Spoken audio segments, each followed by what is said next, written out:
Good evening and welcome to Arts at UNH. We're later on tonight. We'll have Brian Turner reading at 6:30. Right now, we're doing an interview here in studio with Brian Turner. And just, I want to give you a little bit of his bio. Brian Turner is a soldier poet who served 7 years in the U.S. Army. He is the author of two poetry collections, Phantom Noise and Hear Bullet, which won the 2005 Beatrice Harley Award, the New York Times Editor Choice Selection, the 2006 Penn Center USA Best in the West Award, and the 2000 Poets Prize, among others. Turner's poetry has been published in Poetry Daily, the Georgia Review, and other journals, and in the Voices in Wartime anthology published in conjunction with the feature-length documentary film of the same name. In 2009, Turner was selected as one of 50 United States Artist Fellows. Turner has also written a memoir, My Life as a Foreign Country, 2014, which retraces his war experience. Brian, welcome to UNH. Thanks for having me here. All right. I just want to go back. I can remember, and this is probably in 2005, I was perusing the internet and I came across Alice James. I was looking for actually a book contest to submit for my own book. Mm-hmm. And I can remember when they had your work up there, and I can remember reading A-B Negative. Mm-hmm. The first time I was introduced to your work. And I think it was Thalia Moss or somebody's in there or something like that. Thalia Fields, right? Thalia Fields, right. Yeah. Not Moss. Which was a made-up name when I was there. Uh-huh. Thalia or Talia, different pronunciation, but that was named after my childhood babysitter. Uh-huh. So it's my cool name. Right. And because I wanted to change the name from the actual person's name. Gotcha. And Fields was sort of a nod to Whitman. Right. What I didn't know is Thalia Field, without the S, teaches at Brown, I think, is a poet here in America. Wow. Oh, wow. Yeah, and I can remember reading that, and I can, coming out of the experience, I thought that this was going to be something special. Just sort of opening up, where is Hear Bullet, your first book, taking you? And I know that's a big question, but yeah, that book has been a doorway into places I never expected, and an invitation to friendships I never expected. Mm-hmm. When I was a boy, say 7 years old, I thought maybe in the future I would write a novel or something. I'd write a book. Right. I didn't know what it would be, but it was always sort of the end point or the terminus. I never thought that a book would actually open up many doors and possibilities in my life. So to really answer the question, the places like Cape Town, South Africa, right, parts of Cambodia, Japan, right, just all over, lots of places around the world. The poet can travel. Yeah. It's led me to, so I was able to meet and fall in love with my wife. Oh, so the poems do things that could never expect, you know? You hear that out there in the audience? It's good poetry. Okay, what?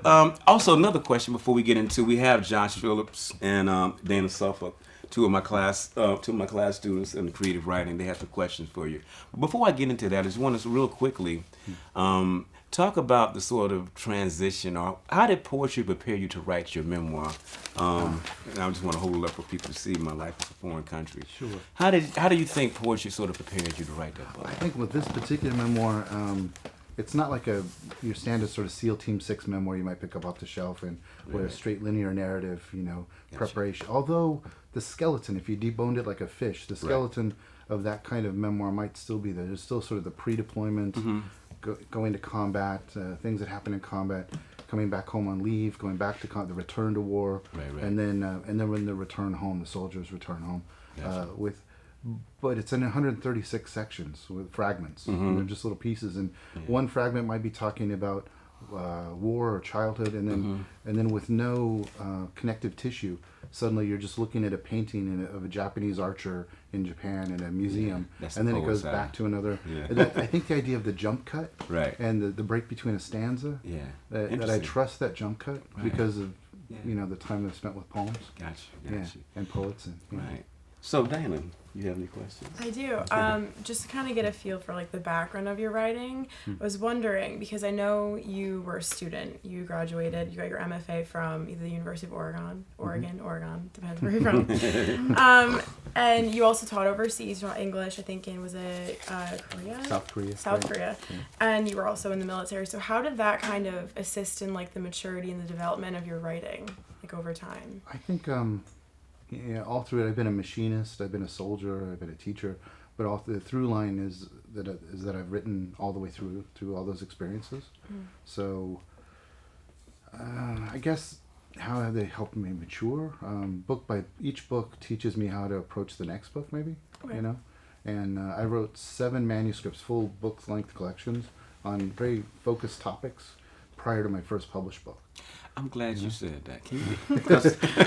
Yeah. You mean you had to write a lot before you Right? published one thing? And that's not including the poems that didn't find their way into those, right? Exactly. So there's a lot. Yeah. There's a larger field of poetry. And so that's the narrative that a lot of times young writers don't see. You know, they see the first book, but they don't understand the pain that it took to get to that first book. Yeah. So I used to have a spreadsheet, Excel spreadsheet that had I think at the most I had 132 poems that I was farming out to magazines around the country and around the world.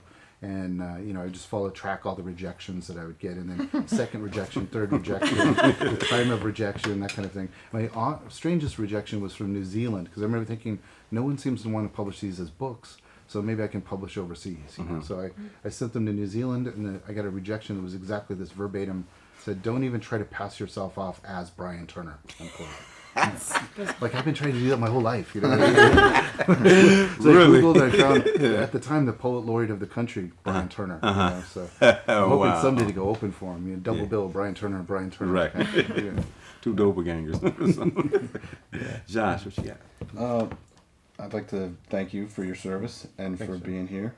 I guess my first question would be about your first book. You said you wrote a lot before the first book was published, but for me, writing has been therapeutic ever since I stepped on the yellow footprints at Paris Island. Right.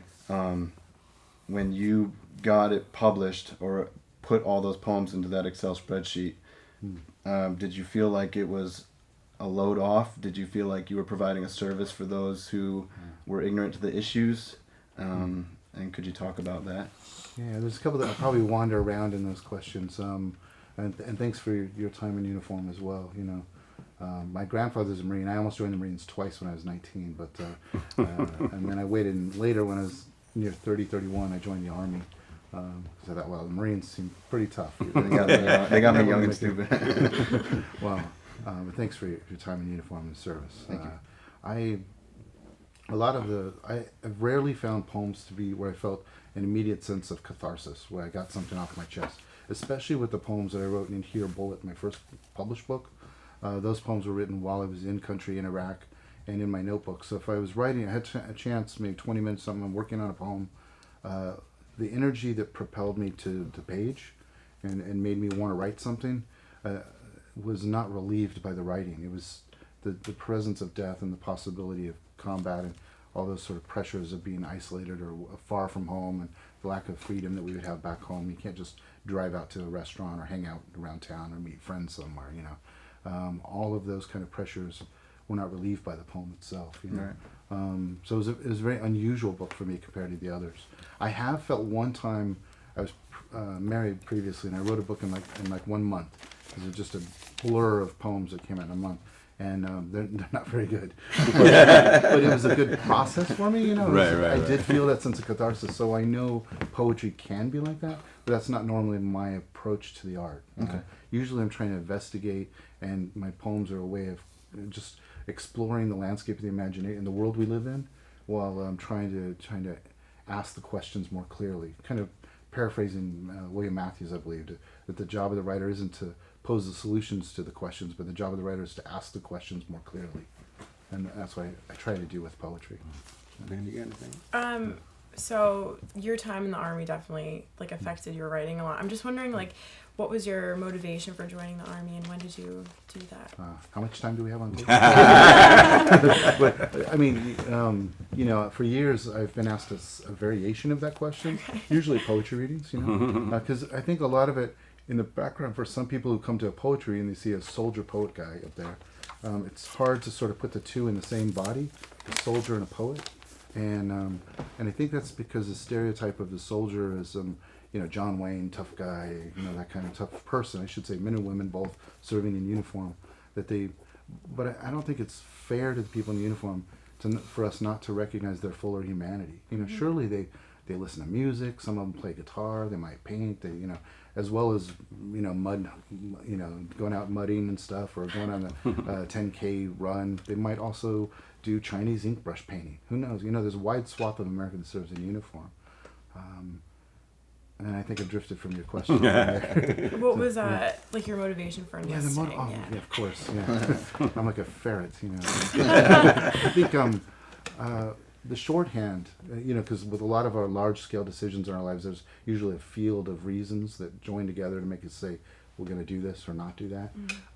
One of the main threads with that, I've often given the shorthand of saying that it was that I come from a long military tradition in my family. But what does that mean? You know what I mean? It's a shorthand for what exactly? What is that inheritance that I'm alluding to? So and this isn't a coy sort of response to get people to buy the memoir, but that was the impulse that dove me into the memoir itself to try to answer that question at very deep levels. You know, like for example, my grandfather, who was a Marine, fought in Guam and Iwo Jima and Bougainville and in the South Pacific World War II. He, when I was a boy, he would sit in a chair quietly, now and then go out to check on the tools, which meant that he was, you know, taking a drink a little bit, come back, sit down. Tools okay. Yeah, and in the 70s, when I was young, there were lots of times on television you would see these what we called westerns, right? It was Saturday television was always westerns all day long, you know, and Sundays too, oftentimes. And you know, the wars of the American West, say American. There were native nations who lived here that were being driven out and wiped out by American westward expansion. You know, so there was war on television, and so when he would fall asleep at night, he sometimes would scream in his sleep, and we were told, you know, he's fighting the Indians. But now I recognize that I was learning that there's a certain way to be in my family, a way to be a man, and you just take certain things and you don't talk about them and you just hold them in, you know, and I think I was trying to learn in writing the book, and not to learn, to understand better the inheritance I've had and what I've tried to become from when I was 7 till now. Does that make any sense at all? Yeah. Oh yeah. Yeah. Okay. Thank you. There was one piece that you've written that has been published. It was in here, Bullet. That is still tough for me to get through reading. It's beautiful yet just awful at the same time. Is there a particular piece that stands out in your heart or in your conscience that was either difficult for you to get through writing or even contemplating? I know you said you wrote about a lot of the experiences that are in here, Bullet, while you were deployed.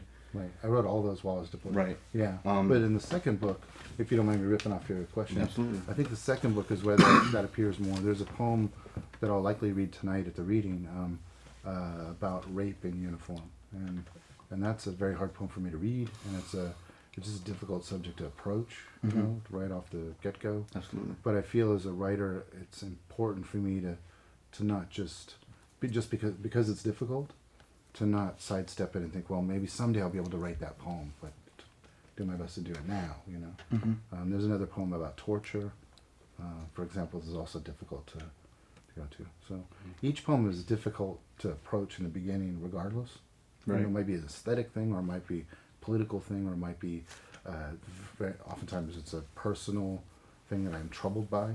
And those troubles, usually the troubled water is where I want to explore, not knowing ahead of time what I think about it. Run to with fear. Right, yeah. And right into it and see what the poem teaches me. Yeah. Gotcha. Yeah. So we want 2 more questions before we wrap up. You got anything else? Okay. Yeah, one more. So you said you wrote like a lot of the poems from Here Bullet while you were in Iraq for almost over a year, I think. Was it?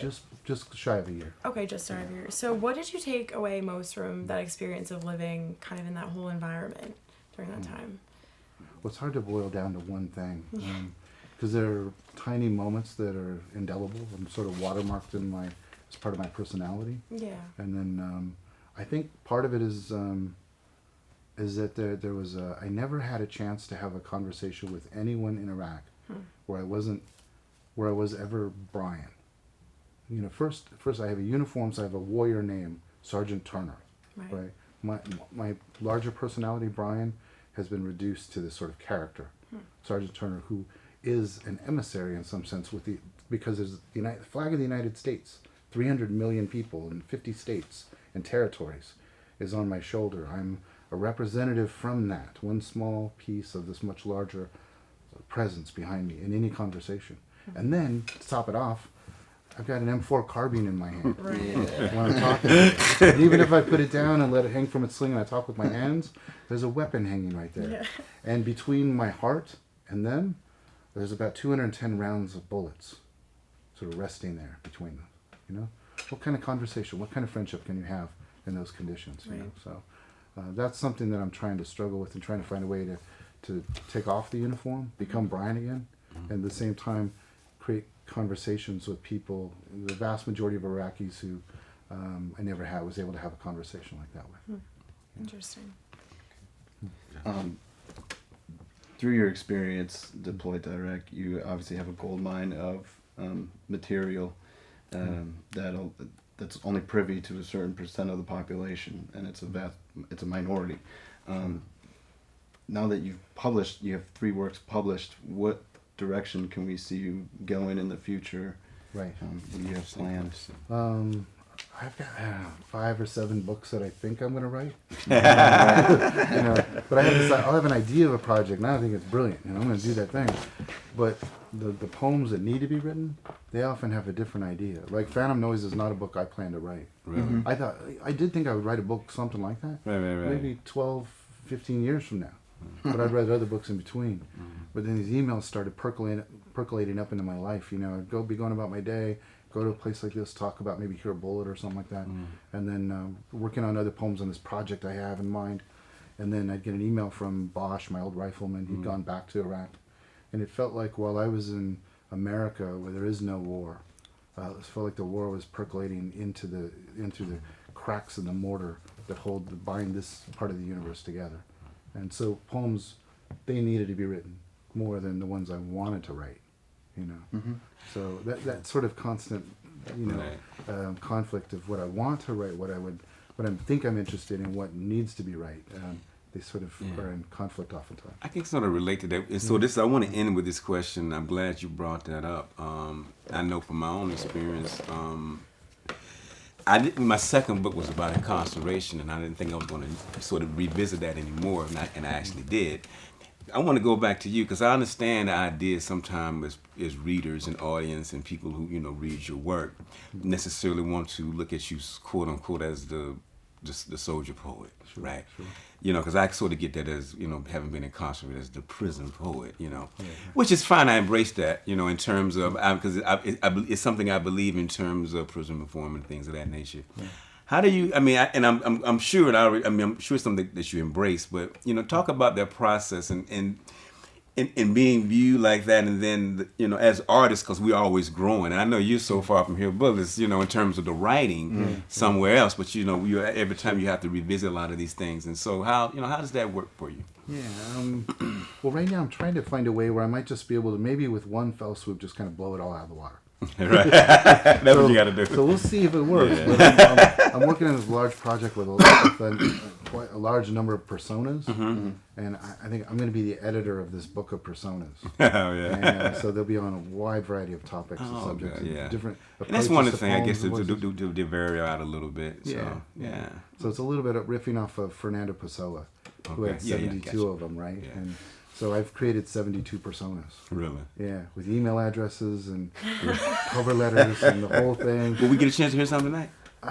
Maybe I could try one. Yeah, I don't know. Yeah. All right. Well, this is about run out of time. I don't know what people if they're going to heckle from the audience or what'll happen. But thank you so much for having me here. Thank you so much, and thank you for coming in tonight. 6:30 p.m. Brian Turner. This is RCUNH. See you next time. All right.